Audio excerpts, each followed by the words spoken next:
Yo soy Tatiana Andrea Berrío Zapata, nací en el oriente antioqueño, soy hija de una mujer campesina, de un hombre campesino, de una mujer que siempre estuvo conmigo, un padre ausente, pero que hoy lo reconozco como eso, como el padre.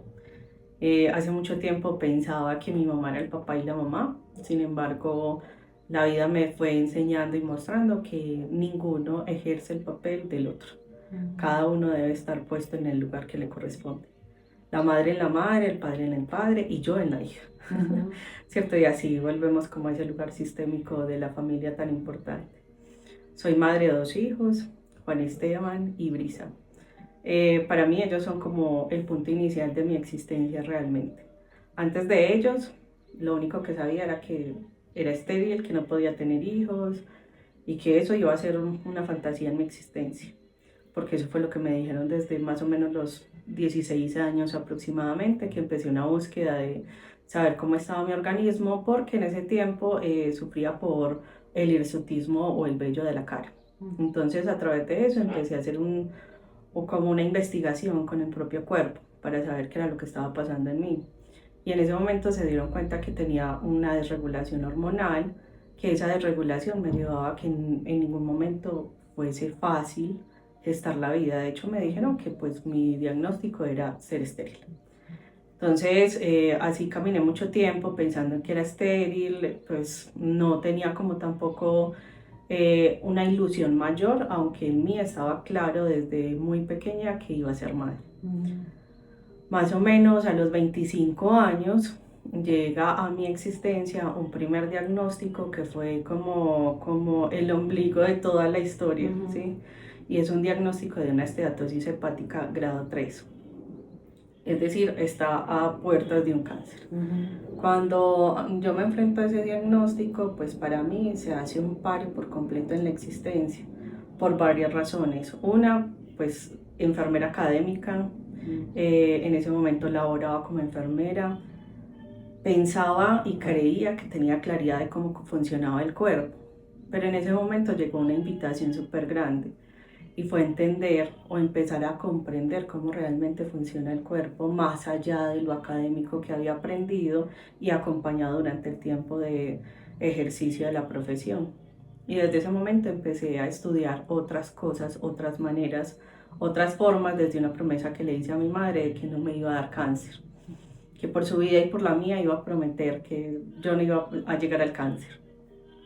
Gracias a eso empecé a conocer medicinas energéticas, formas de ver el cuerpo desde otros lugares y de comprender, por ejemplo, también la bioreprogramación, comprendiendo la codificación que hay en el hígado de la ira.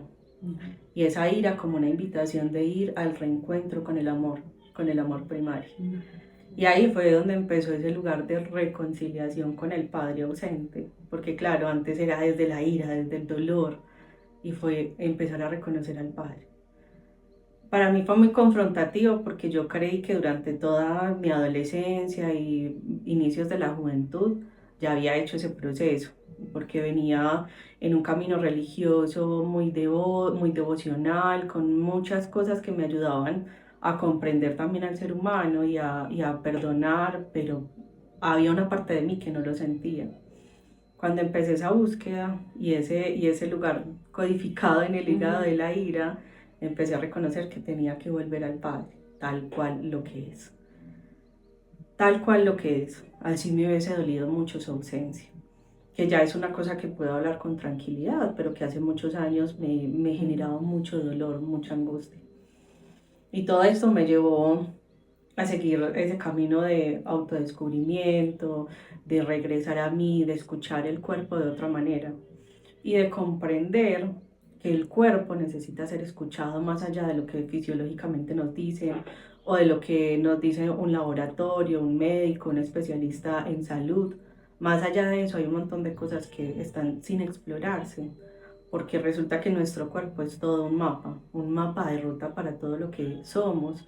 Ya ahorita la epigenética reconoce la historia genética, de celular, somática, de generación en generación, más había desde hace mucho tiempo, desde los tiempos mismos de la creación de la Tierra, esa claridad de que el cuerpo traía unas memorias importantes de todo lo que somos, fuimos y seremos. Entonces, cuando inicié todo ese viaje de reconfigurarme, de sanarme a través de otras formas, encontré la ilusión de ser madre.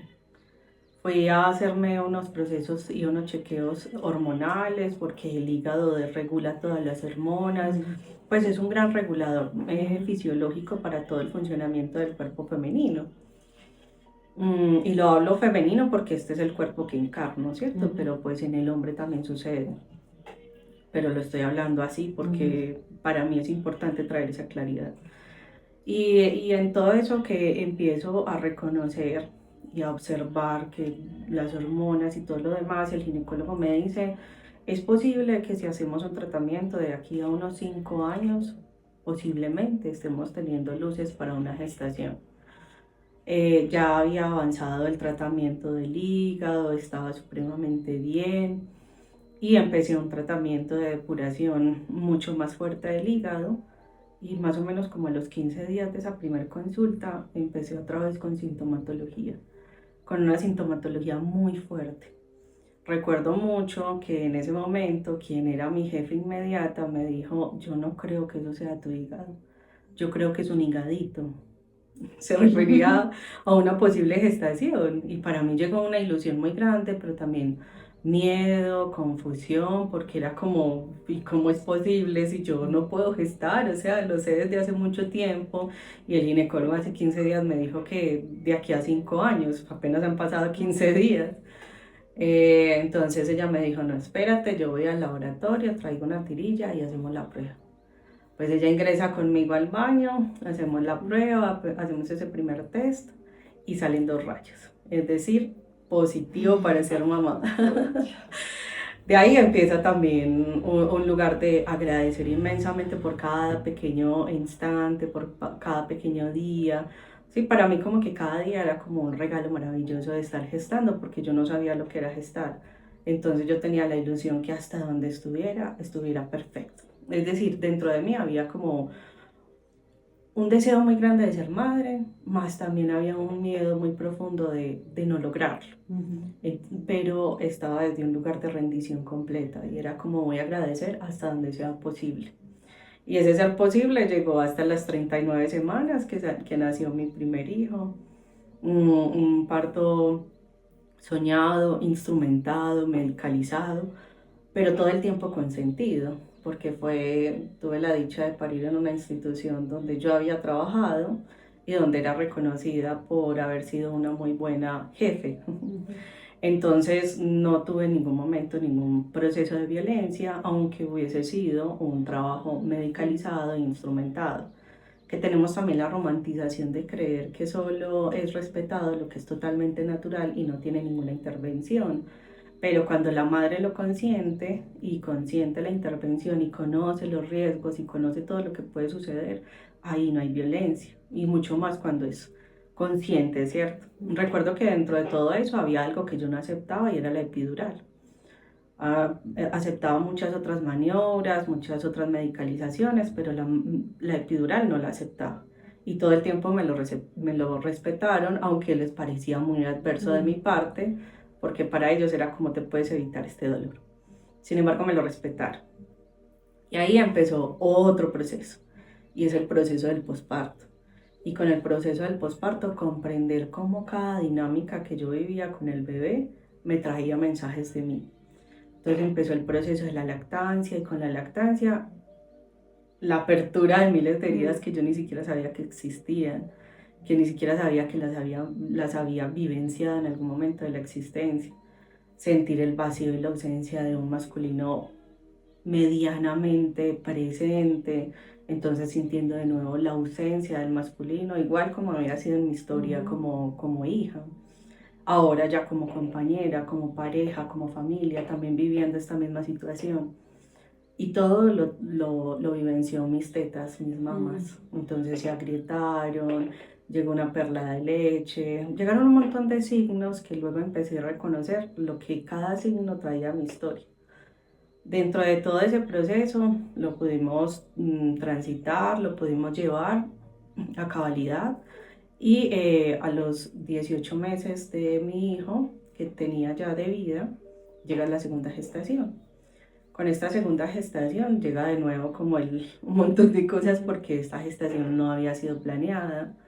Eh, pues no puedo decir que no intencionada porque sí hubo un ejercicio de intención sexual, pero no había una planeación de querer tener otro hijo tan pronto.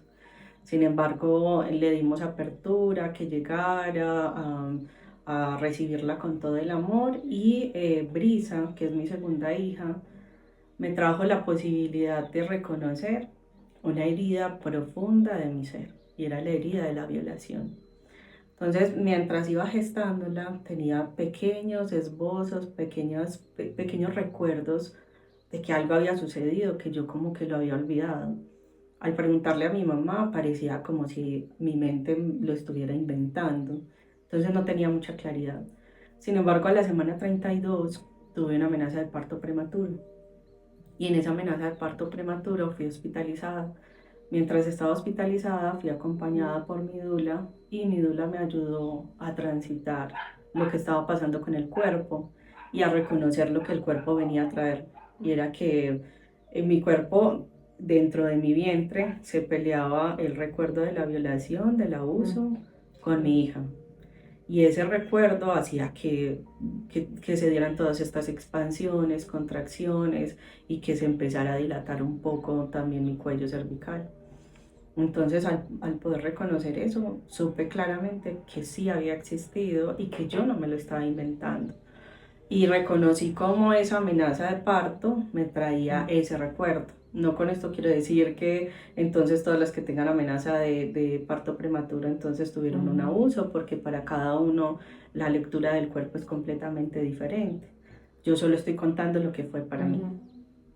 Después de eso, bueno, tuvimos el parto más soñado de la existencia, es decir, si con mi hijo pude vivir un parto respetado, con este fue como vivir lo que siempre soñé, de parir en casa, de ser sostenida y acompañada en ese momento por mi compañero, el padre de mis hijos, de ser sostenida en presencia, porque yo puedo asegurar que fue el momento de mayor presencia que tuve de ese hombre para mí y para mis hijos, y fue el parto de Brisa. Ahí pudimos ver todo lo que se habla en el cotidiano de lo que simboliza la raíz o el árbol de la vida. El padre que sostiene, la madre que se abre y los frutos que se entregan. O sea, era así clarísimo ver como la forma del árbol de la vida hecha parto. Así parimos, en intimidad, en placer, en mucho gozo, reconociendo también que cuando llega el miedo en el parto, llega el dolor. Porque antes de que llegara el miedo, ni siquiera por mí, sino por otra persona que acompañaba el parto, llegó el dolor. Porque mi cuerpo tenía absoluta certeza, pero cuando empezó a oler y a sentir el miedo de otras, perdimos todos.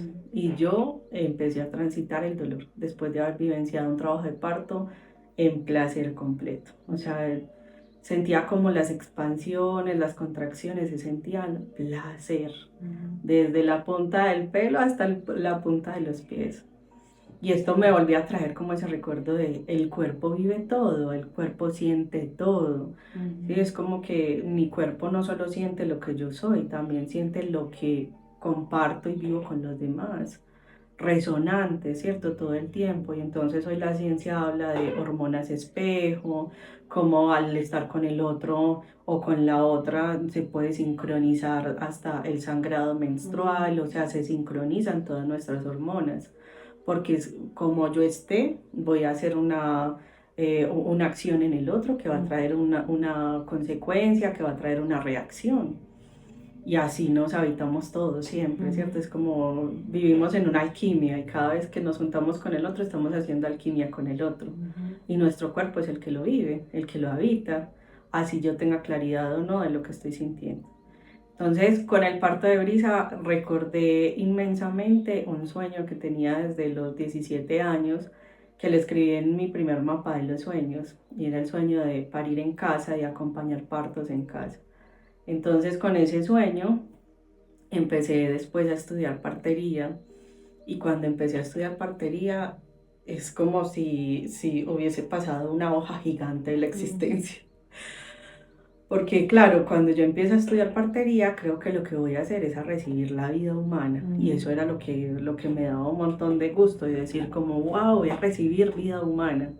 Más cuando empiezo a estudiar partería fue como, primero vamos a reconocer el cuerpo, habitando el cuerpo, reconociendo esto como esa primera casa, ese primer hogar, ese primer territorio.